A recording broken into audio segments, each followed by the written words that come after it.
Langsung pertanyaan tadi Bu, balik lagi. Emang kalau udah pemberkasan, apakah otomatis mendapatkan NIP Bu dan jadi ASN langsung? Belum tentu Mas Edo, karena memang walaupun sudah lulus sampai dengan tahap akhir, tetapi kan masih ada proses ya. Proses usul penetapan NIP yang tentunya dilakukan sesuai dengan jadwal yang dikeluarkan oleh Panselnas. Jadi artinya di dalam proses itu masih ada proses-proses selanjutnya, karena perlu validasi, verifikasi yang dilakukan oleh instansi dan kami dari tim BKN. Oh, berarti kalau sudah pemberkasan tuh nggak otomatis jadi ASN ya Bu, harus ada syarat-syarat atau proses lagi yang harus dilalui? Iya, betul sekali, karena memang sesuai dengan regulasi yang ada di kita, Perban BKN nomor 14 tahun 2018 untuk petunjuk teknis PNS dan Perban BKN nomor 1 tahun 2019 Jungto Perban BKN 18 tahun 2020 petunjuk teknis P3K. Di situ ada ketentuan atau syarat administratif yang harus dipenuhi oleh calon aparatur sipil negara untuk diusulkan penetapan NIP-nya ke BKN. Oke. Nah Bu, apa aja sih informasi yang wajib diisi teman-teman nih dalam pengisian DRH CASN Bu? Jadi sobat BKN semuanya, bahwa di dalam pengisian DRH ini tentunya harus teman-teman harus mengisi dulu ya di SSCASN. DRH itu harus diisi, data-datanya harus diisi semuanya. Di situ ada data riwayat pribadi, data riwayat pendidikan, data riwayat keluarga, kemudian ada data lain yang harus diisi. Nah, silahkan nanti teman-teman semuanya mengisi melalui SSCASN, kemudian baru di-download, kemudian nanti bisa di PDF baru di-upload kembali. Nah, itu untuk pengisian DRH-nya ya. Terus SKCK sendiri Bu, itu fungsinya apa sih? Nah, kalau untuk SKCK, caranya itu dikeluarkan oleh Kepolisian Negara Republik Indonesia, dan itu untuk mengetahui bahwa karena di dalam ketentuan itu kan ada ya di super 5 poin di Perban BKN itu kan ada salah satu surat pernyataan yang menyatakan bahwa tidak pernah dihukum penjara minimal 2 tahun ya yang berkaitan dengan itu. Jadi artinya ketika sudah ada di SKCK itu, ketika seseorang tidak pernah tersangkut apapun, pasti di situ akan tidak pernah terlibat apapun di SKCK. Jadi fungsinya adalah untuk kelakuan baik ya, istilahnya seperti itu. Karena di SKCK itu terlampir dia pernah dipenjara apa belum ya Bu? Dan pastinya akan terrekod di kepolisian ya kalau pernah ada tindak kejahatan atau apapun. Nah, terus nih ada Bu, terkait surat pernyataan tidak boleh pindah selama 10 tahun. Apakah surat pernyataan ini termasuk dalam super 5 poin tadi Bu? Kalau terkait dengan tidak boleh pindah selama 10 tahun, di dalam ketentuan kita adalah yang kita persyaratkan adalah super 5 poin ya Mas ya. Super 5 poin sesuai yang ada di Perban BKN ya. Yang tadi kita sebutkan di situ ada lampirannya ya untuk PNS dan untuk P3K ada sendiri. Itu super 5 poin. Jadi surat pernyataan 5 poin itu memang harus ada. Tetapi kalau instansi mau menambahkan terkait dengan tidak boleh pindah atau surat pernyataan yang lainnya ya, dan bisa di dalam dokumen yang berbeda tetapi di PDF kan dalam satu file, nanti bisa diupload, diunggah di file yang untuk surat pernyataan 5 poin itu. Oh, berarti jika ada instansi yang menambahkan lebih dari 5 poin, itu dimungkinkan saja Bu? Dimungkinkan. Tapi nanti untuk proses penguploadannya, itu dijadikan satu file untuk diunggah dalam satu kolomnya itu. Ya, jadi ada dua surat pernyataan yaitu surat pernyataan 5 poin, kemudian ada surat pernyataan lagi diunggah dalam satu file. Itu bisa, kemungkinan memang bisa seperti itu. Oke. Nah Bu, kalau dalam pengisian DRH nih Bu, kan kita ada diminta dokumen-dokumen tertentu, ada terjadi perbedaan data seperti nama mungkin di ijazah, KTP atau KK. Itu mana sih Bu yang harus diisi dalam DRH-nya seperti itu? Di dalam ketentuan itu kita menggunakan dasarnya adalah ijazah ya. Ijazah yang digunakan sebagai dasar pelamaran. Jadi baik nama, tempat, tanggal lahir kita menggunakan ijazah. Jadi memang ada case juga ya Mas ya. Misalnya KTP-nya itu namanya disingkat, tetapi ijazahnya tidak disingkat. Yang kita gunakan dalam proses penetapan NIP adalah ijazah yang digunakan pada saat pelamaran. Oh, berarti acuannya adalah di ijazah saat melamar ya Bu? Iya. Nah, ada lagi nih Bu, kalau ternyata data-data mereka hilang, dokumennya tuh seperti mungkin ijazahnya hilang karena kebakaran, banjir, jadinya tidak bisa mengupload, membuktikan itu. Nah, itu gimana Bu Titin? Kalau untuk ijazah yang hilang, ya untuk ijazah yang hilang itu ada surat keterangan pengganti ijazah. Biasanya ketika seseorang kehilangan ijazah, tentunya kan mengurus ya, mengurus surat kehilangan pengganti ijazah. Nah itu bisa digunakan karena itu surat keterangan pengganti ijazah itu kan ada nomor ijazah, kemudian ada diterbitkan, kemudian tentunya surat keterangan pengganti ijazah itu diterbitkan oleh pejabat yang berwenang. Kalau misalnya dalam syaratnya itu disyaratkan S1, tapi ternyata dia mengupload ijazah dengan S2-nya. Apakah itu masih boleh Bu? Kalau di formasinya adalah S1, sementara ada yang mempunyai ijazah S2, padahal yang dibutuhkan adalah S1-nya. Nah, kita sesuai formasi, karena formasinya adalah S1, nah tentunya yang di-upload harusnya adalah ijazah S1-nya. S1-nya. Iya. Oke. Ada lagi nih Bu Titin, banyak nanya nggak apa-apa ya Bu? Nggak apa-apa, Biar silakan, jelas. silakan. Oke. Dalam surat pernyataan itu yang 5 super pernyataan, kan ada peserta yang nanya harus pakai materai fisik, apakah bisa pakai e-materai kayak sebelumnya? Nah, itu gimana ya Bu Titin? Kalau terkait, ya memang ada 2 dokumen yang harus ada materinya ya, Sobat BKN semuanya ya. Jadi yang DRH itu kan juga harus ada materinya sesuai dengan ketentuan perban ya. Materinya, kemudian ada super 5 poin itu juga harus ada materinya dan ditandatangani. Nah, untuk materai ini bisa menggunakan materai elektronik ataupun fisik. Kalau kemarin kan memang sempet ya kita ketika seleksi ya, kalau tidak salah kita seleksi itu kita dipersyaratkan untuk menggunakan e-materai semua, tetapi karena memang waktu itu ada agak down ya sistem e-materai, sehingga ada kebijakan bisa menggunakan e-materai ataupun materai fisik. Jadi yang perlu ini catat juga Sobat BKN semuanya, bahwa materai itu satu dokumen digunakan untuk satu materai. Jangan materai digunakan untuk satu materai digunakan untuk 2 dokumen. Jadi satu dokumen satu materai. Seperti itu ya, iya, Mas Edo. Benar. Berarti mau e-materai atau materai fisik itu bisa semua ya Bu? Iya. Sesuai mungkin arahan dari instansinya ya. Iya. Oke. Nih, terus ada lagi nih Bu. Jika sudah submit di DRH nih, ternyata ada kesalahan dalam pengisiannya Bu, itu masih bisa diperbaiki kembali nggak sih Bu? Kalau sudah submit di DRH ya, artinya itu kan nanti akan masuk ke instansi terlebih dahulu ya. Nanti ketika ada kesalahan, kalau memang itu sudah dikirim ke BKN, kami di BKN kan akan melakukan verifikasi validasi ya, terkait usul penetapan NIP. Kami akan mencocokkan nih dokumen yang diupload dengan data usulan yang diinput di SIASN. Ketika ditemui ada DRH misalnya atau dokumen lainnya yang tidak lengkap, kami akan masih bisa mem-BTS-kan. Artinya by system akan di-BTS-kan dengan diberi keterangan BTS-nya apa-apa tidak sesuai, kembali ke instansi nanti akan memperbaiki. Ketika diperbaiki nanti baru bisa kami verval kembali. Ya? Iya. Oke.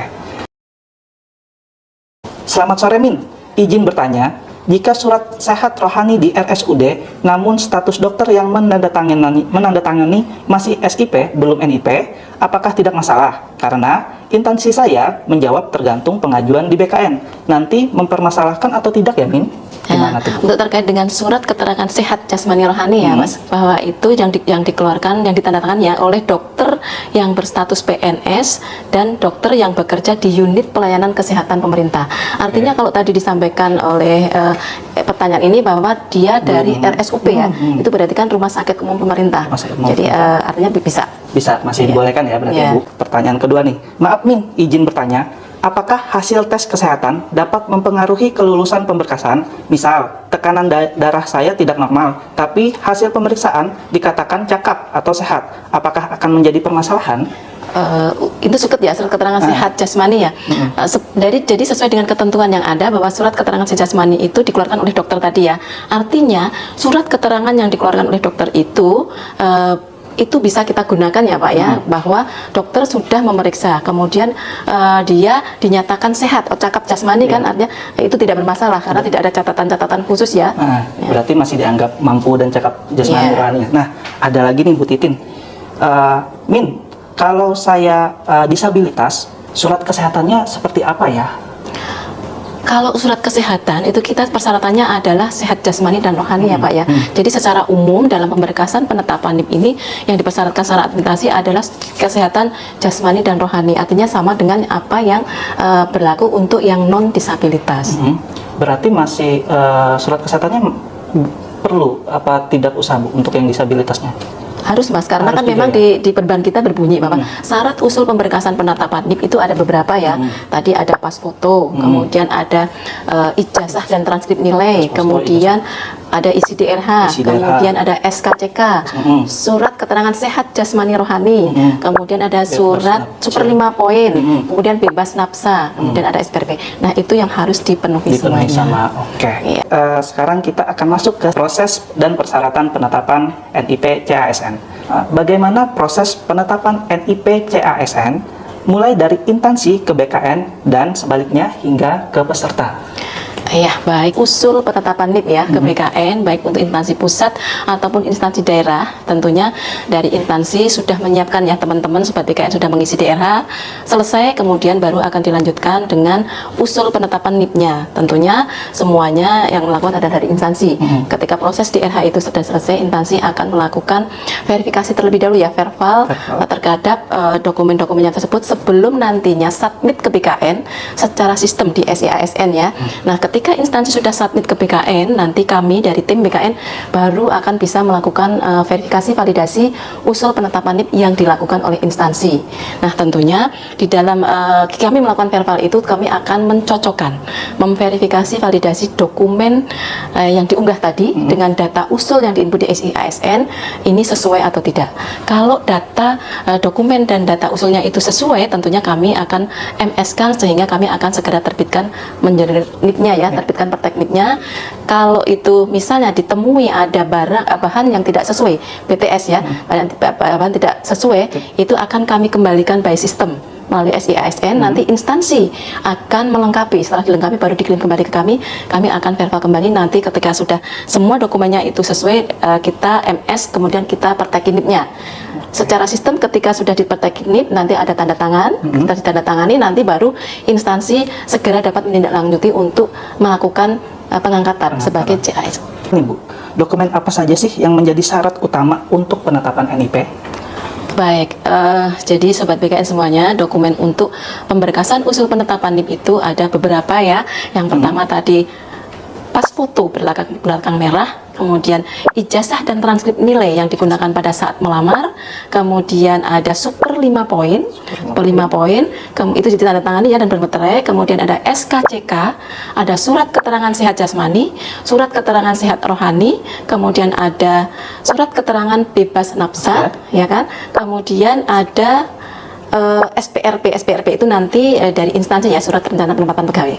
Jadi ada beberapa dokumen yang memang itu harus dilengkapi. Oke Bu. Nah Bu Titin, selama tahap proses usul NIP nih, masih bisa nggak sih menggugurkan status kelulusan peserta Bu? Iya, jadi kemungkinan itu masih ada Mas Edo. Jadi kemungkinan masih ada yang bisa menggugurkan. Apa aja sih Bu kemungkinan yang menggugurkan status kelulusan peserta itu? Jadi Sobat BKN semuanya ya, jadi tentunya bagi kalian yang sudah dinyatakan lulus ini, tentunya tadi sudah disampaikan dari awal ya Mas Edo ya, bahwa semangat ya, selamat ya, sudah barangkali sudah ada yang syukuran, tetapi memang masih ada proses lagi yang harus dilalui, yaitu penetapan NIP, apakah bisa ditetapkan NIP-nya atau tidak. Kalau itu semuanya memenuhi persyaratan sesuai dengan yang disyaratkan di dalam regulasi, jadi tentunya akan kami tetapkan. Tetapi ada ketentuan dari Permenpan RP ya, Peraturan Menpan nomor 6 tahun 2024 tentang pengadaan calon aparatur sipil negara. Di situ disebutkan bahwa di salah satu pasalnya, pasal 54 ayat 1 Permenpan nomor 6 tahun 2024 bahwa PPK dapat membatalkan kelulusannya apabila ditemui beberapa hal ya. Satu misalnya calon pelamar itu mengundurkan diri, itu kan bisa PPK membatalkan kelulusannya ya, karena tentunya ketika mengundurkan diri kan ada alasannya ya, kenapa mundur, seperti apa. Kemudian yang kedua, dianggap mengundurkan diri karena tidak menyampaikan kelengkapan dokumen dalam batas waktu yang telah ditentukan. Jadi ini instansi bisa menganggap bahwa dia dianggap mengundurkan diri karena kan ada batas-batasnya waktu ya. Kemudian selanjutnya adalah terbukti kualifikasi pendidikannya tidak sesuai dengan penetapan kebutuhan yang dikeluarkan oleh Menpan. Kemudian satu lagi ada juga tidak memenuhi persyaratan seleksi atau meninggal dunia. Nah itu memungkinkan untuk tidak bisa dianggap. Pengisian daftar riwayat hidup di SSCASN berkas yang sudah diunggah dan finalisasi tidak dapat diubah lagi. Fakta atau opini? Opini. Kenapa tuh Bu? Ya, karena kan untuk DRH, isian DRH itu apa namanya kan itu nanti masih masuk ke instansi ya. Jadi instansi nanti akan melakukan verval, kemudian baru disubmit ke kami BKN. Nah, nanti ketika sudah di BKN, ketika kami temui misalnya di DRH itu, misalnya ada salah satu dokumen yang belum salah tempat, salah kamar, nanti kami akan bisa BTS kan melalui sistem, ataupun misalnya ada satu dokumen yang menguploadnya keliru misalnya. Nah, ini kami akan konfirmasikan ke instansi BTS. Jadi bisa BTS, by system nanti akan dilengkapi oleh instansi. Baru dikirim kembali ke BKN. Baru dikirim. Pertanyaan kedua nih Bu. Penetapan NIP dilakukan oleh masing-masing instansi tempat calon ASN melamar. Opini atau fakta? Opini ya, Opini. karena untuk penetapan NIP itu yang menetapkan NIP adalah BKN, Mas. Oh, penetapan Jadi NIP. usulannya adalah dari instansi. Instansi mengusulkan ke BKN, nanti yang menetapkan NIP-nya adalah BKN. Oke, terakhir nih Bu. Proses penetapan NIP oleh Direktorat Pengadaan dan Kepangkatan BKN lebih cepat dengan adanya digitalisasi sistem pemberkasan. Fakta atau opini? Fakta. Karena Kenapa tuh? memang digitalisasi ini akan mempercepat ya, mempermudah, mempercepat kita dalam proses verifikasi validasi, karena kita tidak bisa melakukan dimanapun pekerjaan itu ya, karena kalau dulu masih dengan non digitalisasi masih sama berkas, artinya itu kan akan memakan waktu lama, jadi lebih efisien, lebih cepat, sehingga bisa prosesnya akan lebih cepat. Lebih satset berarti ya Bu? Satset. Satset. Oke.